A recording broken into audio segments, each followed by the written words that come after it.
आणि विद्यार्थ्यांनी या ठिकाणी रस्त्यावर जेवण घेऊन आंदोलनाची ही तीव्रता असेच ठेवायचा निर्णय घेतलेला आहे। आमदार रोहितदादा पवार यांनी आमरण उपोषण घोषित केलेलं आहे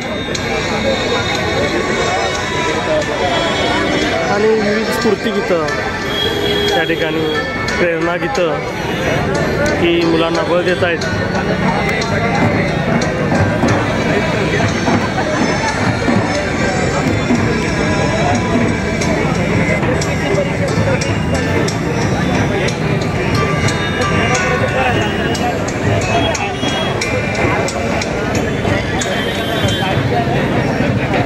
मित्रो, ज्यांना जेवण भेटलं नाही त्यांना हरिश्चंद्र डेअरी आहे, तिथं जेवण ठेवलेलं आहे, तिथून जेवण घेऊ शकता।